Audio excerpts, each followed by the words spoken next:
طرز کھا کے مجھ پر پیار کرے۔ پھر ایک دن گاؤں کے پادری صاحب ہمارے گھر آئے اور انہوں نے میرے والد کو بتایا کہ پیرس میں ایک ایسا اسکول ہے جہاں اندھے بچے پڑھتے اور لکھتے ہیں۔ میرے والد نے جب اس اسکول میں پڑھنے کے بارے میں پوچھا تو میں فوراً راضی ہو گیا۔ یہ اسکول نابینا افراد کا پہلا اسکول تھا۔ دیکھیے بیٹا کتنی اچھی بات آپ کو آج پتہ چل رہی ہے کہ پیرس میں جو نابینا کا جو پہلا اسکول تھا وہ پیرس میں تھا۔ اسکول میں پڑھنے لکھنے کے علاوہ نابینا بچوں کو مختلف ہنر اور فنون بھی سکھائے جاتے تھے۔ فنون کہتے ہیں بیٹا فن، ہنر بولتے ہیں کام، فن بولتے ہیں کارنامے جو مطلب الگ الگ طریقے سے سکھائے جاتے ہیں۔ اس طرح جب یہ نابینا بچے اسکول کی تعلیم حاصل کر کے نکلتے تو عملی دنیا میں ٹھوکریں نہیں کھانا پڑتی تھی اور وہ دوسروں کے رحم و کرم پر نہ رہتے تھے بلکہ اپنی کفالت خود کر سکتے تھے۔ دیکھیے بیٹا وہ جو اسکول تھا اس میں بچوں کو اتنی اچھی صلاحیت اور اتنی اچھی تربیت دی جاتی تھی، ان کو وہاں پر کام بھی سکھایا جاتا تھا۔ جب وہ بچے وہ پڑھائی و تعلیم حاصل کر کے باہر نکلتے تھے تو وہ لوگوں کے سہارے نہیں کہ وہ اندھے ہیں تو لوگ ان کی مدد کریں، ان کا سہارا بنے، وہ اپنی مہارت اور اپنے فنون اور ہنر کی وجہ سے اپنی کفالت خود کر سکتے تھے۔ میں جب اسکول گیا تو میری عمر 10 برس تھی۔ شروع میں میرا دل نہ لگا، پھر گوتم میرا بہت اچھا دوست بن گیا۔ مجھے اس کا اور اس جیسے دوسرے بچوں کا ساتھ اچھا لگنے لگا اور اب میں خوب دل لگا کر پڑھنے لگا۔ جی ہاں، یہ دیکھیے آپ لوگ بھی پہلی بار جب ہم کسی اکیڈمی میں یا کسی اسکول میں ایڈمیشن لیتے ہیں، داخل ہوتے ہیں تو ہم بھی نئے لوگوں میں ہمارا بھی دل نہیں لگتا، لیکن پھر آہستہ آہستہ ہمارے دوست بنتے ہیں، ہمارا بھی دل لگنا شروع ہو جاتا ہے۔ اسی طرح بریولی بھی کا بھی دل نہیں لگتا تھا شروع میں اسکول میں، لیکن وہاں پر ان کا ایک دوست بن گیا اور آہستہ آہستہ ان کا بھی اسکول میں دل لگنا شروع ہو گیا اور وہ دل لگا کر پڑھنا انہوں نے شروع کر دیا۔ یہاں ہم جیسے بچوں کے لیے خصوصی کتابیں ہوتی تھی جن کے صفحے کاغذ کے بجائے کارڈ بورڈ کے ہوتے تھے اور ان پر الفاظ ابھرے ہوتے تھے۔ میں نے بہت جلد پڑھنا لکھنا سیکھی ہے، اس کے علاوہ کئی ہنر بھی سیکھے۔ اب میں اپنے کپڑے بھی خود سی لیا کرتا تھا۔ اسی طرح 3 برس بیت گئے۔ ایک بار فرانسیسی فوج کا ایک افسر اسکول کے معائنے کے لیے آیا۔ ان کے کپتان نے ایک ایسا طریقہ ایجاد کیا تھا جس کے ذریعے فوج کے سپاہی جو سرحدوں پر اپنے فرائض کی انجام دہی پر مأمور ہوتے تھے ایک دوسرے کو پیغامات بھیجا کرتے تھے۔ چونکہ ان جگہوں پر اندھیرا ہوتا تھا اس لیے اسے نئے طریقے کے ذریعے سپاہی چھو کر پیغامات بھیجا کرتے تھے۔ یہ کہہ رہے ہیں کہ میں نے جو وہاں پر جو وہ اسکول تھا وہاں پر جو پڑھائی بچوں کو پڑھایا کرتے تھے، جیسے ہم کاغذ پر لکھا کرتے ہیں، وہاں کاغذ نہیں ہوتے تھے، کارڈ بورڈ ہوا کرتے تھے جو جن پر الفاظ جو تھے وہ ابھرے ہوئے لکھے جاتے تھے۔ بریلوی کہتے ہیں کہ میں بہت جلد لکھنا پڑھنا سیکھ گیا تھا اور میرے پاس بہت سے ہنر بھی آ گئے تھے۔ ایک فوجی افسر اسکول کے معائنے کے لیے جو آتے ہیں انہوں نے ایک ایسا طریقہ ایجاد کیا تھا جہاں پر جو سپاہی اندھیروں میں جو پیغامات تھے وہ ایک دوسرے کو پہنچایا کرتے تھے۔ وہ پیغامات جو تھے وہ لکھ کر یا بول کر نہیں، وہ چھو کر محسوس کیے جاتے تھے۔ یہاں پر بھی بیٹا الفاظ معنی لکھے ہوئے، یہ سارے الفاظ معنی آپ نے اپنی کاپی میں کرنے۔ نابینا، دیکھنے کی صلاحیت سے محروم، اندھا، کفالت، ذمہ داری، پرورش، ہنر، فن، مأمور ہونا، مقرر ہونا، متعین ہونا۔ اسکول کے پرنسپل نے فیصلہ کیا کہ یہ طریقہ نابینا طالب علموں کے لیے استعمال کیا جائے، مگر زیادہ تر طلباء کو یہ طریقہ بہت مشکل لگا۔ میں نے بھی اپنے طور پر اس طریقے میں بھرپور دلچسپی لی۔ فرصت کے اوقات میں اسی طریقے کو مزید بہتر بنانے کے بارے میں غور و فکر کرتا رہتا۔ اکثر بچے رات کو سو جاتے مگر میں جاگتا رہتا اور اس طریقے کی مشقیں کرتا رہتا۔ اس مشکل اور صبر آزما کام میں گوتم بھی میری مدد اور حوصلہ افزائی کرتا۔ کام مشکل اور تھکا دینے والا تھا مگر میں نے ہمت سے کام لیا۔ بالکل ٹھیک ہے، اگر کوئی کام مشکل، کسی کام میں ہم اپنی دل و جان لگا کر محنت کریں اور کوشش کریں تو ہر کام آسان ہو جاتا ہے۔ دیکھیں یہاں پر بریوی بھی کہہ رہے ہیں کہ سب بچے سو جایا کرتے تھے، وہ جاگا کرتے تھے، جاگ کر وہ اسی کام کو اور بہترین بنانے کی کوشش کیا کرتے تھے۔ ان کا ایک دوست جو تھا وہ بھی اس کی مدد کیا کرتا تھا۔ کام مشکل اور تھکا دینے والا تھا، لیکن وہ کہتے ہیں کہ میں نے اس پر محنت کی اور مجھے ہمت سے کام لیا، انہوں نے ہمت سے کام آخر 1824 میں نے اس طریقے کو اور بہتر بنا کر نابینا افراد کے پڑھنے کے قابل بنا دیا۔ اس وقت میری عمر 15 سال ہو چکی تھی۔ یہ طریقہ خاصا سادہ تھا، اس میں نقطوں کا استعمال کیا گیا تھا۔ یہ نقطے بڑے بڑے نہیں بلکہ چھوٹے چھوٹے تھے اور انہیں انگلیوں کے ہلکے سے دباؤ سے محسوس کیا جا سکتا تھا۔ ان 6 نقطوں کو میں نے مختلف طریقوں سے ترتیب دیا۔ ہر خاص ترتیب کسی حرف کے لیے استعمال ہوتی تھی، مثلاً حرف اے کے لیے 1 نقطہ، حرف بی کے لیے 2 نقطے اور اسی طرح دوسرے حروفوں کے لیے بھی نقطوں کا استعمال کیا۔ یہ دیکھیے بیٹا پیٹرن، یہاں پر دیکھیے طریقہ انہوں نے نقطے کس طرح سے بنائے ہوئے ہیں۔ یہ نقطے یہاں پر بنائے ہوئے ہیں، انہوں نے طریقہ بتایا کہ اس طرح سے انہوں نے نقطوں کی مدد سے نابینا بچوں کے پڑھنے کا اور مزید اچھا طریقہ بنایا۔ نقطوں کی تعداد کے علاوہ ان کی ترتیب بھی پیش نظر رکھی گئی۔ اس طریقے کا امتحان لینے کے لیے میرے استادوں نے ایک عبارت بدل کر مجھ سے لکھوائی۔ میں نے اسی طرح نقطے بنائے اور پوری عبارت فر سنا دی۔ میں نے ایک غلطی بھی نہ کی۔ اب ہر شخص حیران بھی تھا اور خوش بھی۔ تعلیم مکمل کرنے کے بعد میں نے فیصلہ کیا کہ میں اس اسکول میں پڑھاؤں گا۔ میرے ایجاد کردہ نظام کا نام بھی بریل پڑ گیا، پھر اسے دوسرے اسکولوں میں بھی استعمال کیا جانے لگا۔ لوئی بریل کا انتقال 6 جنوری 1852 کو ہوا، مگر اس کا نام اور کام ہمیشہ زندہ رہے گا۔ نابینا افراد کی زندگی میں علم کی روشنی کرنے والا یہ چراغ ہمیشہ روشن رہے گا۔ دیکھیے بیٹا، ہمت اور لگن جس میں ہوتی ہے وہ کچھ بھی کر سکتا ہے۔ اس سبق سے ہمیں یہ سبق حاصل ہوتا ہے کہ ہمیں لگن، محنت اور دلچسپی سے کام لینا چاہیے، ہمت نہیں ہارنی چاہیے اور کچھ ایسے کام انجام دے دینے چاہیے جو ہمارے بعد بھی یاد رہیں۔ دیکھیے بریلوی جو تھا ایک بچہ تھا، پہلے وہ کس طرح سے اپنی بنائی ہونے کے بعد اس نے کس ہمت سے اپنے آپ کو سنبھالا، اپنی تعلیم مکمل کی۔ تعلیم کے بعد اس نے اور مزید محنت کی، دل و جان سے اس نے رات دن ایک کر کے پڑھنے کی کوشش کی اور ایک ایسی تعلیم ایجاد کر دی جو آج تک ہماری کتابوں میں دیکھیے وہ نہیں ہے اس دنیا میں، لیکن وہ روشن چراغ ہے۔ روشن چراغ مطلب وہ ایک چراغ کی طرح ہماری یادوں میں، ہماری کہانیوں میں آج بھی زندہ ہے۔ وہ نابینا لوگوں کا پہلا مددگار ہے جس نے نابینا لوگوں کے لیے اتنی مدد کی۔ تو اس کہانی سے ہمیں یہ سبق ملتا ہے کہ ہمیں اپنا کام لگن، محنت اور اچھے سے کرنا چاہیے۔ ہر انسان میں کمی اللہ تعالیٰ کی طرف سے ہوتی ہے، لیکن ہمیں اپنی اس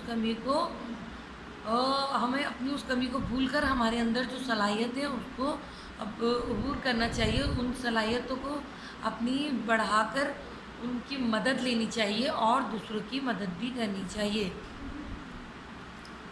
یہاں دیکھیے بیٹا نیچے سرگرمیاں ہیں، سوالات کے جواب ہیں۔ یہ سوال کے جواب میں آپ کو سینڈ کر دوں گی۔ لوئی بریل کو یہ بات کیوں پسند نہ تھی کہ کوئی اس پر ترس کھائے؟ لوئی بریل کو روشن چراغ کیوں کہا جاتا ہے؟ لوئی بریل اگر نابینا افراد کے لیے لکھنے پڑھنے کا نیا طریقہ ایجاد نہ کرتے تو کیا ہوتا؟ ان تینوں سوالوں کے جواب میں آپ کو سینڈ کر دوں گی۔ سوال نمبر 4 دیکھیے بیٹا، خاص بچے جو کسی صلاحیت سے محروم ہوں ان کے ساتھ ہمارا رویہ کیسا ہونا چاہیے؟ ہمدردانہ یا دوستانہ، اور کیوں؟ یہ سوال آپ نے خود سے کرنا ہے۔ سوال نمبر 4 آپ نے اپنی کاپی میں کرنا ہے اور خود کرنا ہے کہ ہمیں جو بچے دیکھ نہیں سکتے، سن نہیں سکتے، چل نہیں سکتے، پھر کھا پی نہیں سکتے، یا کوئی بھی ان کے اندر خاص ان کے اندر جو بچے ہوتے ہیں کسی صلاحیت سے محروم ہوتے ہیں، ان کے ساتھ ہمارا رویہ کیسا ہونا چاہیے؟ دوستانہ، ہمدردانہ یا برا، اور کیوں ہونا چاہیے؟ یہ آپ نے خود لکھنا ہے۔ 2-3 لائنوں کا جواب لکھیے گا۔ کہانی کی کس بات نے آپ کو بہت متاثر کیا؟ تحریر کیجیے۔ یہ سوال آپ رہنے دیجیے۔ کہانی کا مرکزی خیال میں آپ کو سینڈ کر دیتی ہوں، یہ بھی آپ نے کاپی میں کرنا ہے۔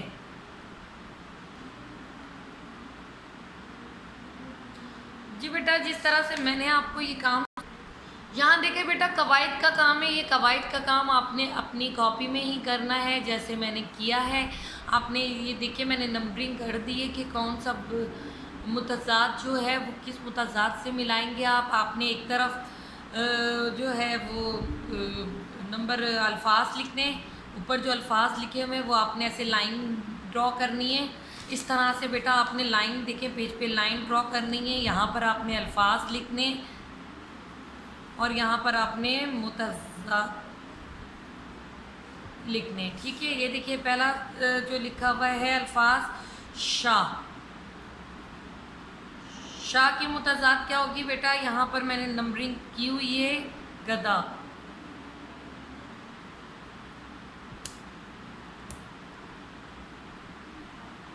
اس طرح سے سوری میچنگ کرنی ہے آپ کو، یہ لائن نہیں ڈرا کرنی، یہ لائن آپ کینسل کر دیں گے، ٹھیک ہے۔ ایک طرف آپ نے بیٹا یہ الفاظ لکھنے، ایک طرف متضاد لکھنے، پھر آپ نے ان کو میچ کرنا ہے، آگے پیچھے کر کے لکھنے۔ الفاظ پہلے آپ نے ایک ساتھ اتارنے، متضاد آپ نے آگے پیچھے کر کے اتارنے، پھر آپ نے اس کو میچ کرنا ہے، میچنگ کرنی ہے، لکھے ہے ملائیے، آپ نے ملانے، ٹھیک ہے۔ نمبر 2 مضر، نمبر 2 کا جواب یہاں پر ہے مفید۔ نمبر 3 بنجر، یہاں پر دیکھیے نمبر 3 ہم نے لکھا ہے زرخیز۔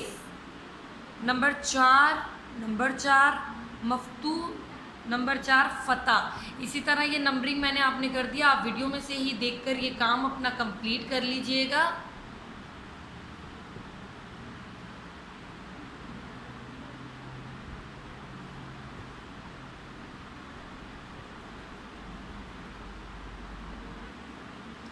یہاں دیکھیے بیٹا دیے ہوئے الفاظ میں سے مصدر چن کر ان کی فہرست بنائیے، یہ بھی آپ نے اپنی کاپی میں کرنا ہے، قواعد کے پورشن میں کرنا ہے جہاں ہم گرامر کا کام کرتے ہیں۔